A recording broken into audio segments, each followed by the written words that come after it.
Empowering girl চাইল্ডের উপরে।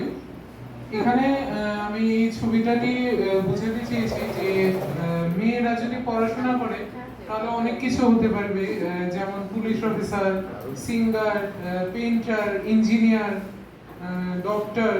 আমি এখানে দেখিয়েছি চাইল্ড ম্যারেজের কুফল, যে অল্প বয়সে বিয়ে দিয়ে দিলে ওদের মানে সেভাবে ওরা নলেজ পাচ্ছে না, কারণ ওরা সাংসারিক কাজে ব্যস্ত হয়ে যাচ্ছে, যেমন রান্না করতে হচ্ছে, ওদের ঘর সামলাতে হচ্ছে। তাই একমাত্র পড়াশোনার দ্বারাই আমরা এই মানে এবং অশিক্ষার জন্যই তো এই চাইল্ড ম্যারেজ হচ্ছে। তো শিক্ষা কিভাবে হবে? পড়াশোনা করবে, পড়াশোনার দ্বারাই আমরা এগিয়ে যেতে পারবো। আমাদের এরকম অ্যাওয়ারনেস ক্যাম্প করতে হবে।